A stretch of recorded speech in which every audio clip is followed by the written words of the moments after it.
Good Sunday afternoon, YouTube. This is Ty Metalhead Weatherman. I hope you guys are having a good Sunday. Got plenty to talk about today on this video. Doing a long range forecast, some interesting developments going on in the tropics, some severe weather today. It's a little bit of everything. Before I get into this video, hopefully you guys like what I'm doing. If so, drop a like, leave a comment, share the video, spread the word about the channel. Now we've gotten that little bit out of the way, let's get moving, shall we? So, as of right now, we have ongoing severe weather in the northeast. Towards the central northeast, we have areas like New York City, Pennsylvania, not well, the eastern of Pennsylvania, but Philadelphia. A lot of you guys around the New England area are dealing with severe thunderstorms right now. Multiple severe thunderstorm watches ongoing right now. Few severe thunderstorm reports, most of them actually based around the south right now, but I do anticipate that we might get a few more reports from the northeast before the day is done. We also have a slight risk up there, and we have a marginal risk to the south, and we have plenty of activity going on as well in the Gulf of Mexico, and that's pushing its way north. And these thunderstorms will be working their way off to the north and east and causing a lot of trouble today in the southeast. I'll probably be hearing a few booms in the meantime myself. I live right around here, and there's a little complex of storms heading my way. That'll be fun. Then also, if you look down here on the convection outlook, we have multiple days of severe weather after that. So we'll be covering all of this. Tornado threat's relatively small, mostly confined to Maine for today. We already have talked about this, and we've talked about the wind and hail threat. Wind threat is the most predominant threat of all the hazards today, whether you're in the northeast or the south, around the Gulf states, so on and so forth. Hail threat is mostly confined to the northeast here. Let's take a look at tomorrow. Oops, can't even seem to click it right. Dang. We do have a slight risk, and this is actually towards southern and south central Texas. We'll have to watch that real close. We have a small tornado threat, a 2% chance, and then the wind threat and hail threat is just pretty much the same thing, covering pretty much all the slight risk area. If you're in the marginal, you're in the 5%. We do have a little marginal risk area around the southeast as well. Yet again, we have some kind of disturbance that wasn't really going to take a tropical characteristic, but it is more than potent enough to cause a little bit of unsettled weather here. So the risk for a damaging wind gust isn't zero here. So we'll have to watch that real close as well. We go to day 3. Severe weather threat pushes a little bit further to the east. We have Fort Worth, and it kind of stays in Texas. We have San Antonio, Fort Worth in play for this again. Starting to reach Shreveport probably towards the latter half of Tuesday and heading into Wednesday. Then Waco and Austin, you guys are in a slight risk. This main threat with this day, it definitely seems to be damaging winds. Still wouldn't rule out a tornado, but the threat's pretty low. And then when we look towards day 4 is Wednesday, and then day 4 is Wednesday, and then this threat moves further off to the east, and then this will now include Louisiana. So towards the earlier part of Wednesday, we're expecting areas like Houston and Lufkin to be involved, and then later in the day, maybe Alexandria, maybe even pushing as far east as Jackson, Mississippi. So this will be another day to watch. And the rest of the days, if you're wondering here, all of them are predictability too low, so these will have to be watched real close as well. In the meantime, let's take a look at what the radar could look like over the next 48 hours. Kind of examine what we might have for Monday as well. So we're looking at the good old HRRR. We got a 48-hour run here. We caught it at a good time. And as I've said, here's our line of storms moving to the northeast and off to the southeast. A lot of our storms from the Gulf are moving their way into the overnight hours, and then it's just going to linger all throughout the day, Monday here. So this could be a washout for some of us here. And then come Monday evening into Tuesday, things look like they start to settle down. And then here's where our next severe weather event comes into play into the late evening and overnight hours. Couple interesting looking storms here. Take a quick look at the sounding real quick.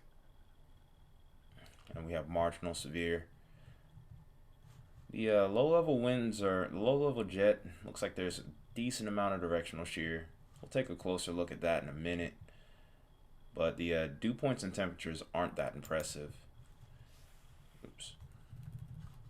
All right, we'll go to about...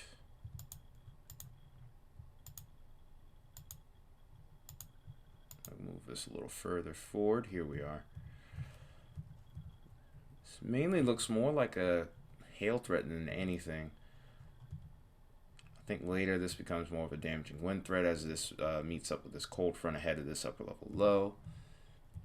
And then this continues to push further and further off to the east. Get some kind of redevelopment on Tuesday, and that's towards the end of the model run. Then we get more active weather around the southeast. For the most part, we don't have too much going on in the way of winter weather. It's gotten pretty warm again, thankfully. I'm sure a lot of us are already tired of snow anyway, especially in the northeast. So now we move along to the low-level jet here. Not anything too impressive here. Towards Monday, this tries to build up around this region. We'll have to wait until the overnight hours. I mean, we do have something. So the tornado threat isn't zero, just like SBC is talking about. Got a little spot here where we're hitting about that 40 knot, where we're hitting towards that 40 knot mark. It starts to pick up into the overnight, but by that point, the storms have already moved out of that area. Should be a decent amount of wind behind this storm system here. This has an interesting look to it here. We'll have to see if storms fire in that area, but at the moment, it looks like no. Hordeographs all over the place, so not really a good indicator of anything going on. And that's the end of that run here. So now let's take a look at the rest of the week. Let's see what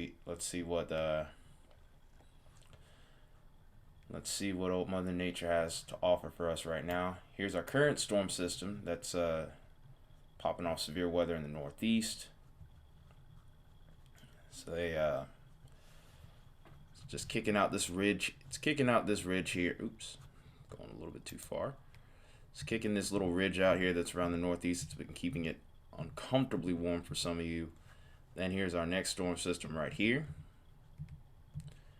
We actually have two of them that pop up, form into one really big storm system here.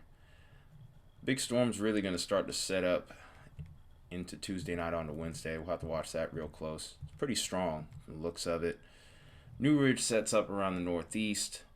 Right in this area here, that's where a lot of unsettled weather is going to be.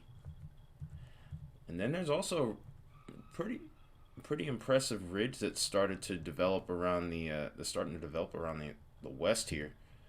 So as this storm system moves off west, all you guys to the west here are going to be a little bit warmer than average. You guys have been dodging a lot of heat towards the northwest in particular. It's been colder than average for most of spring, but heat is coming, so be warned. Then we have this storm system here working its way to the northeast on Friday. We've been talking about how the jet stream has made its push to the north, and then on Friday evening it looks like there's a little bit more unsettled weather here. Then we have just train after train of storm system. We might have so towards the end of the week, heading into next week, looks like we're getting back into that colder than average pattern around the northwest. Maybe another snowstorm might be in play for you guys. And then going into Monday, this is a pretty impressive looking storm from the looks of it right now. And then we have another storm system that comes in behind it. We might have to watch the central and northern plains for maybe some more severe weather early into next week. And that is the end of our model run. So let's take a look at what the radar could look like. And as we get more information on this stuff, we'll start to get more in depth, looking into things like the low-level jet, mid-level winds, temperatures. But I pretty much already have spelled it out for the most part using that anomaly map. Like I said, the main thing with that anomaly map is anything that you see in the blue, cold, unsettled weather. Anything in the red is usually warm, hot weather, very calm and quiet though too.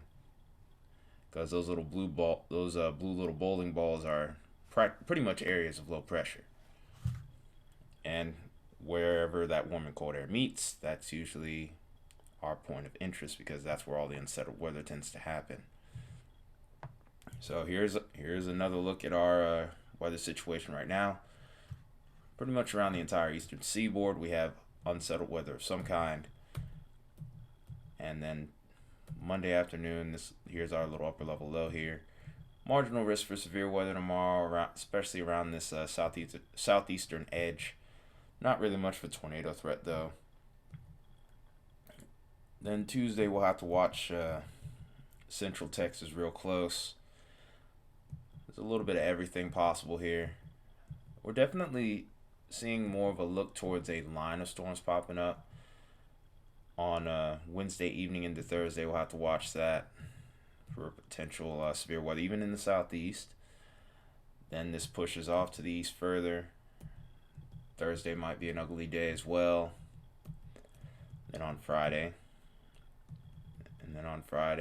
most of the unsettled weather will be to the north and east. Friday looks relatively calm. Friday night looks a lot calmer. But then on Saturday, things will pick right back up. A little bit of unsettled weather around around Michigan, northern Great Lakes, and northern parts of the Ohio Valley. Then on Sunday, we get some severe weather expected around the northern plains. Then Monday morning, we might get a little bit of a line of storms around the central plains.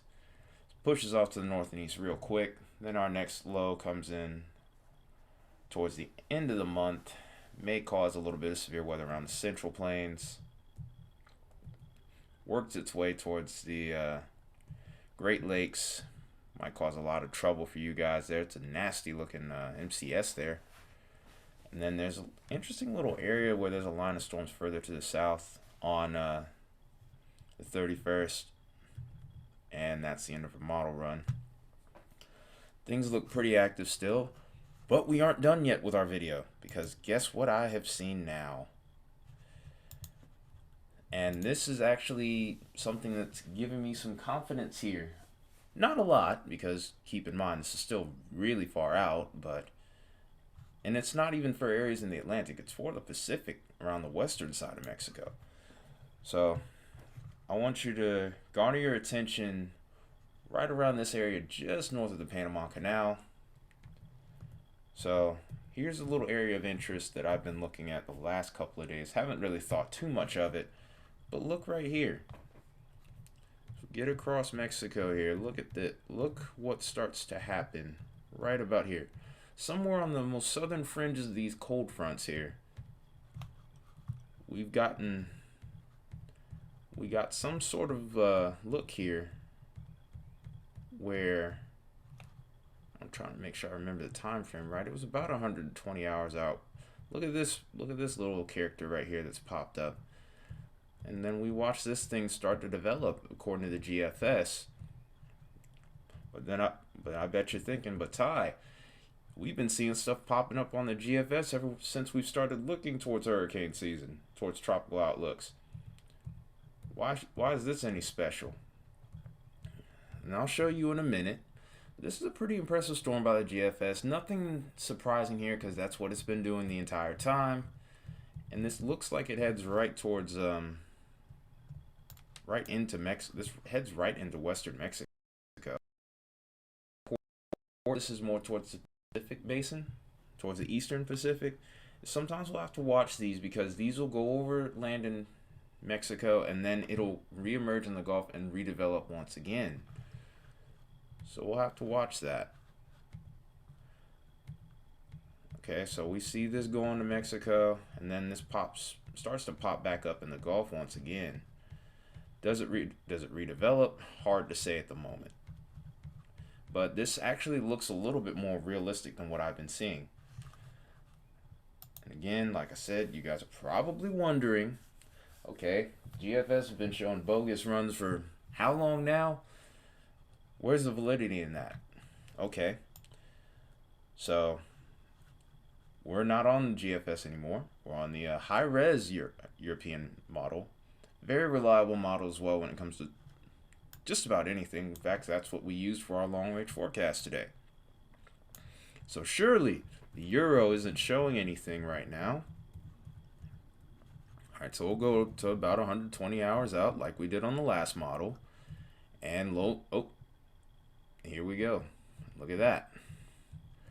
Now this takes a little bit of a different track, and it's not as impressive looking, but you can clearly see it right here, and you can clearly see it starting to move through central Mexico again. So there might be something here. Like I said, this is very far out, but the fact that both the GFS and the euro are picking up on something is, I'd say that's a reason to pay attention to this. Because I mean, the area of interest is right about here, and in both cases we see some kind of tropical entity try to develop around here. And it looks like, and even though the GFS shows a little bit further out, it goes to 384 hours, the track isn't too far off. So we'll have to see where this goes, but my interest has definitely been garnered now, as we might be looking at what could potentially be the first tropical entity of the year around the Eastern Pacific and the Atlantic. But anyway, I just thought I'd show you guys this, and that's all I really got for you guys on today's video. Like I said, if you liked what I did here, like, comment, subscribe, and share. Spread the word. Don't spread word about this system just yet, because like I said, there's some validity, but not much. But until then, and I'll keep track of this for you, it's been Tire Metalhead Weatherman, and I hope you guys have a good rest of the weekend.